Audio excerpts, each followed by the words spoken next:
Hello everybody, thank you for joining us for today's video. In this one we're going to talk a little bit about why your therapist is not your friend. And that might sound harsh, but it's really an important thing, and it's an important boundary to set.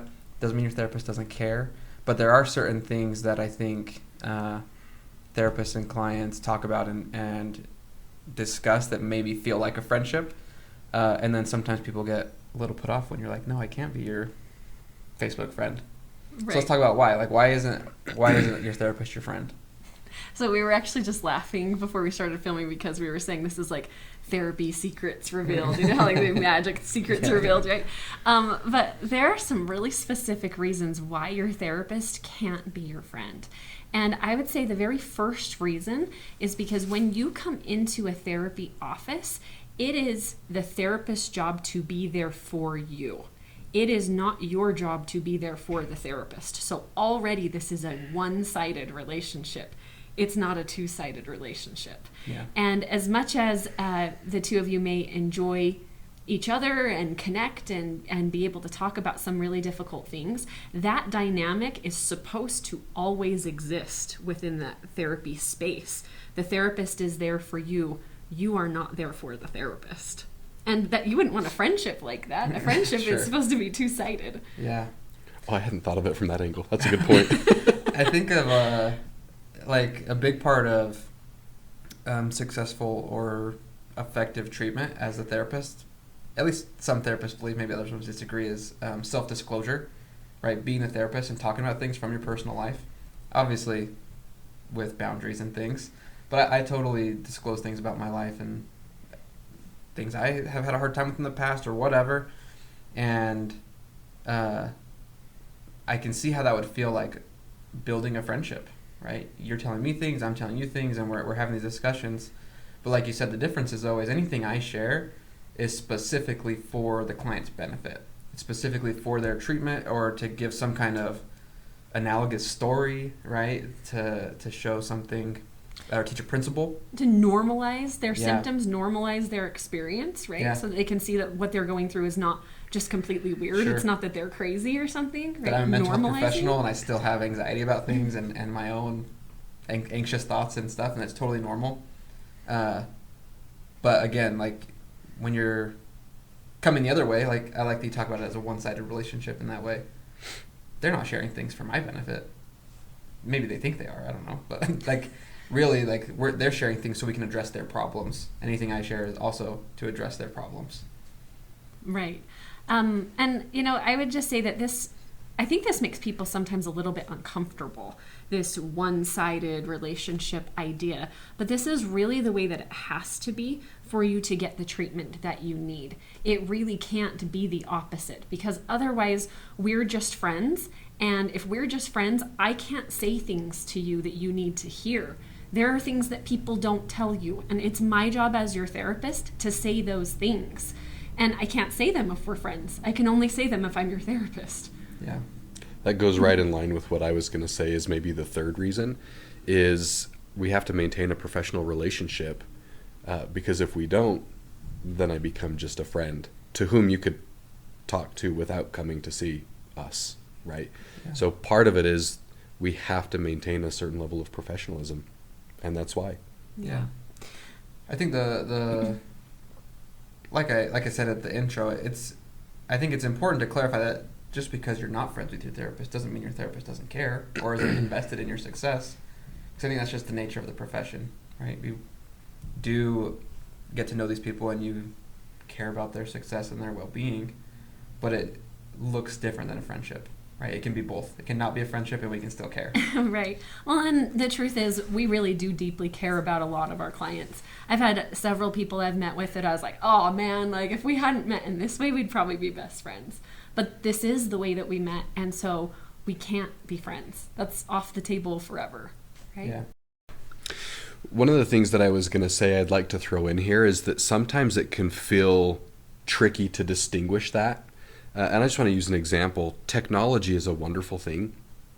And there's certain types of therapy that indicate you can communicate between sessions with clients, right? There's other types of therapy that would probably not advocate that.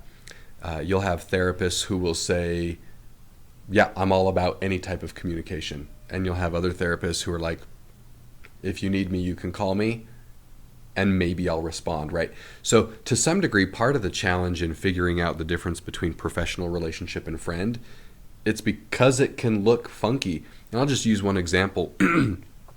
In tandem with what you said, like, we truly do care about our clients.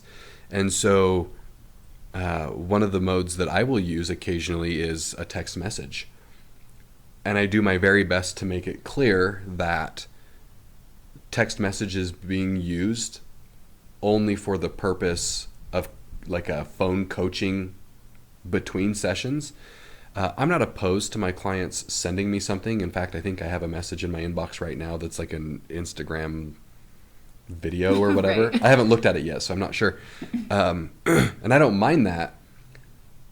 But because I care, it makes it really interesting or tricky to say, well, I'm not going to respond to that because that's not phone coaching, right? And so to some degree, it can feel really weird to figure out that line between relationship of like professional versus friend. The air of caution would always be to be professional.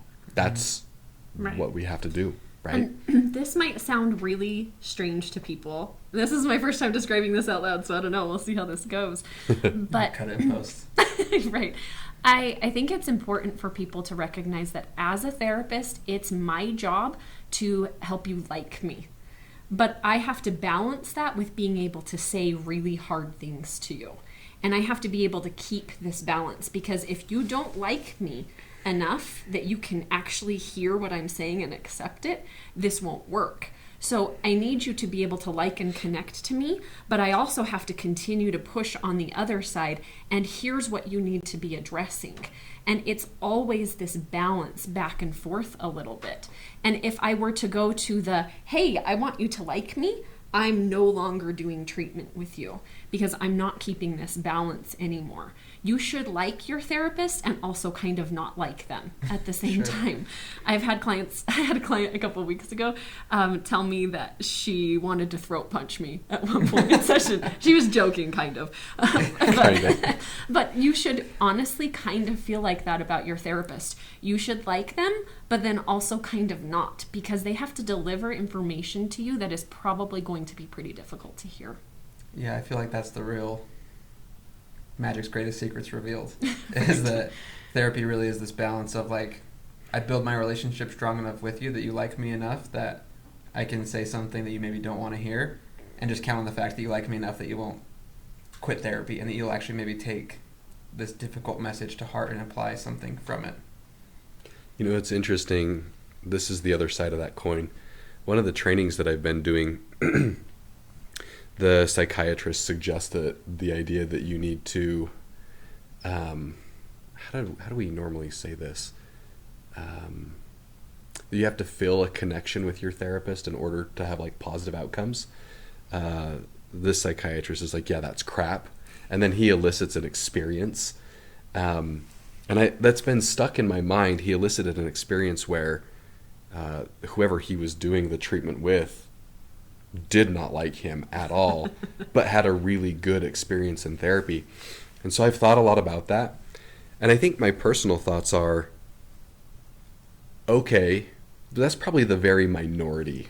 Yeah. Right? Like, there's probably been times where I've not balanced that well, and you never see the client again.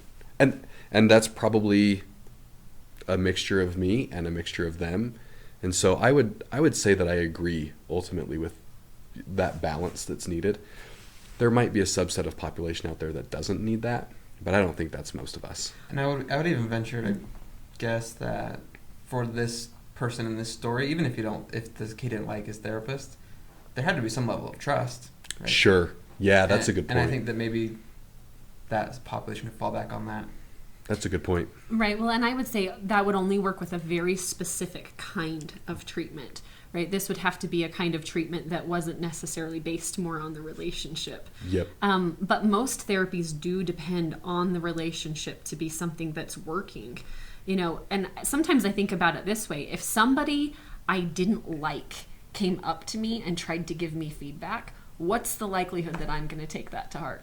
0%. Yeah, same. Right? Whatever they That's say hurt to my me, feelings. it'll hurt my feelings and I'm going to be mad about it. Yeah. But I'm definitely not going to like take it to heart and figure out how to incorporate their feedback into my life. Yeah. Now, on the other hand, if it's somebody who I feel like knows and understands me, respects me, and they're coming to me with this feedback, I'm going to be a lot more likely to take it to heart and to actually find some ways to implement it. And I think that's an important thing to remember. It's important to keep your therapist in this space where, yeah, you need to like them. They can't be your friend. Yeah, and I think maybe bringing it full circle from that, like, that's where it gets hard is most people in your life that like you and show you respect and give you feedback are your friends. And so there has to be kind of this mental separation of, yes, this person does care about me and have my best interests in mind and know all kinds of things about me, but they're also still not my friend, and that's okay. Right? There's nothing wrong with that. Right. Sound good? Sounds good. I think so. Well, thanks everybody for joining this video. If you liked it, please like and subscribe, leave a comment.